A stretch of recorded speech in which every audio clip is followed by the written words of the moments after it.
Kami nagpipito mo doon sa loob, ikaw ba ibayaw niya niya?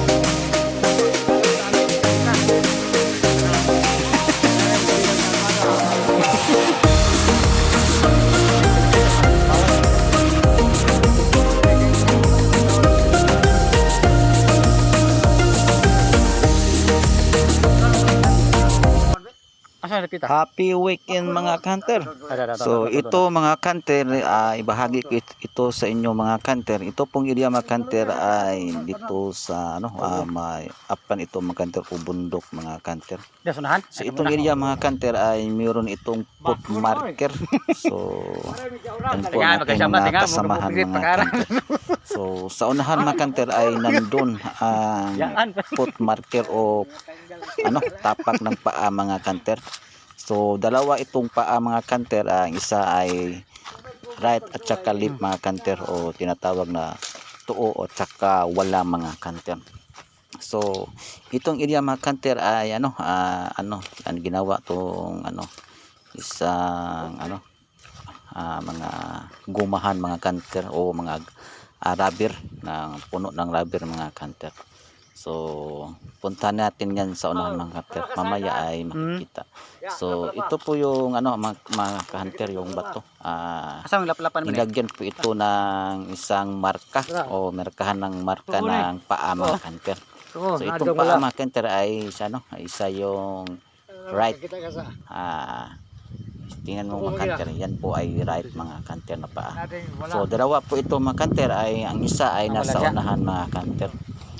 So ate po yung titingnan mga kanter at kung ano ba ang mga iba pang mga coordinate marker mga kanter. So sa unahan po ito mga kanter ay kanya po nung binakho mga kanter o tinatawag na caterpillar. So pag bukay nila mga kanter sa bakho mga kanter ay wala po silang nakita na may may nakita na kayamanan mga kanter. So yan po mga kanter, ay nandito lang po ang paa sa malapit sa hinukain na mga kanter. So nagharap po tayo doon sa unahan mga kanter. So tingnan natin mga kanter yung area. Ito po ay creek mga kanter. So itong creek mga kanter ay mayroon lang itong tubig pag may ulan sa unahan mga kanter. So yun po ang mga tinatawag na dead creek mga kanter. Ulan yan kapag mayroon ng tubig mga kanter kapag may ulan. So ito po ang tinatawag na dead creek mga kanter. So yung mga hapon mga kanter ay mahilig dyan sa mga dead creek mga kanter, kasi ay dyan po ay madaling matuntun mga kanter. So ginamitan natin ng Japanese one mga kanter. So tiknot man sa mga Japanese one mga kanter ay hindi po yan ito mga 100% na tumutukoy sa mga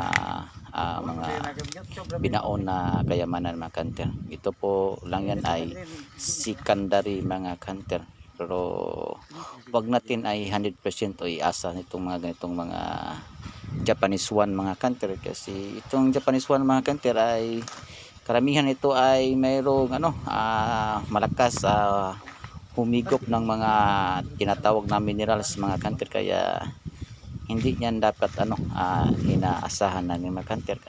Ang totoong treasure mga kanter ay dapat basihan sa mga marka ng mga hapon mga kanter, dahil ito po ay isang surface marker ng paa, ay ibig sabihin ay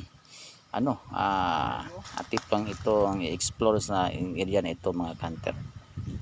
So ito yung Japanese mga kanter ay humihigop din sa yan sa unahan itong minarkahan na paa mga kanter.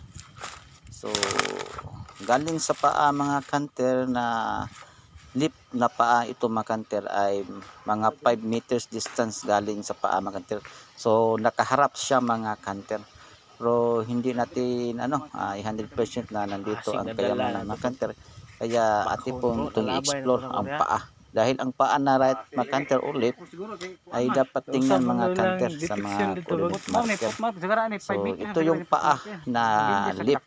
So ibig sabihin ang lip mga kanter ay mayroon yun yung orientation o direction mga kanter.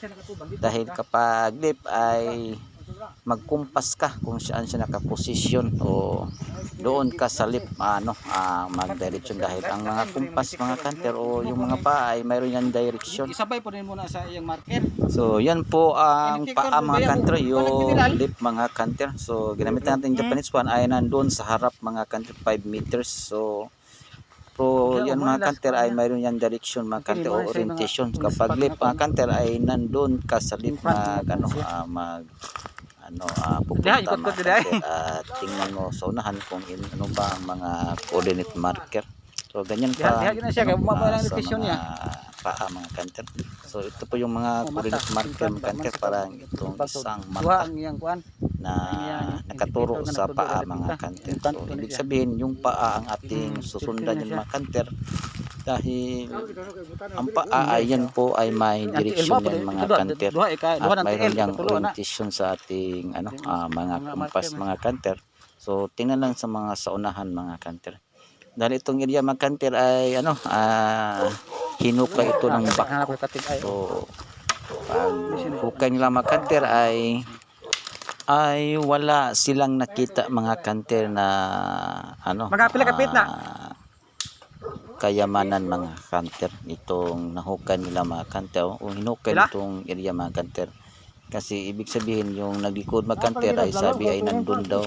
So ginamitan nila ng makinarya mga kanter o bako para maghukay. So paghukay ng mga kanter ay wala silang nakita o bufya mga kanter. So ito pong coordinate marker ito sa paa mga kanter ay ito po ay nagdireksyon siya. So nagtingin siya mga kanter sa paa mga kanter. So ibig sabihin mga kanter kapag ganyan ito mga kanter at saka pa kasi yung paa ay lip yan mga kanter. So ibig sabihin mga kanter ay nandun sa south direction mga kanter ating tutukuyin mga kanter o puntahan mga kanter. Pag ganito ang mga sign kasi yung paa mga kanter ay lip yan mga kanter. So ibig sabihin kapag wala sa harap mga kanter makita ang coordinate marker ay doon tayo pupunta sa south mga kanter kasi yung ay yung paa mga kanter ay lip yan mga kanter. So ganyan pa likod sa mga paa mga kanter. So inan din sa harap mga kanter o 5 meters. So ating ginamit ng mga kanter na Japanese one ay humihigop siya sa harap na mga kanter sa paa. So galing sa paa mga kanter ay 5 meter.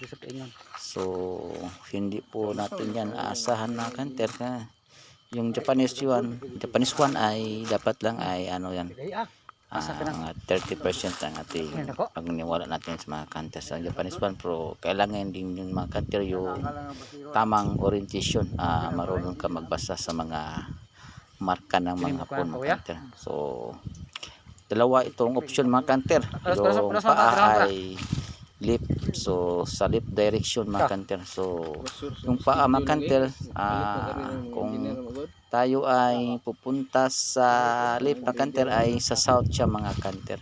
So ibig sabihin ay pupunta pa tayo sa south mga kanter. So mag-ano tayo sa mga degree o 165 degree o 180 degree mga kanter o mga 200 degree mga kanter. So yan po ang pagpupoy sa mga paa mga kanter para hindi tayo mawala sa mga direction mga kanter. So yan lang po mga kanter. Sana ay may tutunan kayo sa video na ito mga kanter para pag tayo ay mag-teacher ay mayroon na tayong alam sa paglikod o pagbasa sa mga marka nito mga kanter. Dahil ang mga marka mga kanter ay mayroon talaga ngayong mga orientation o direction mga kanter. Dahil ang mga marka mga kanter ay mayroon niyang alaga na dama composition o cis composition mga kanter. So yan lang po mga kanter, and happy hunting sa inyo mga kanter, and God bless all.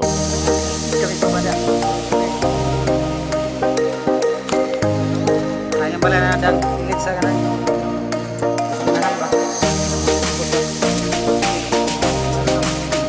na siya.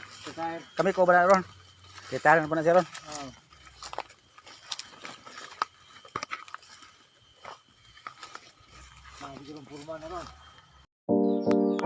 Hello mga ka-hunters, this is Mighty Hunter, ang inyong gabay sa pagtitreasure. Mga ka-hunter, kung hindi pa kayo nakasubscribe sa aking channel, pakisubscribe at pakiclick ang notification bell para lagi kayong updated sa mga susunod mga i-upload ko mga ka-hunter. Shout out po pala mga ka-hunter dyan to all Philippines, Luzon, Visayas, Mindanao. Happy hunting sa inyo mga ka-hunter.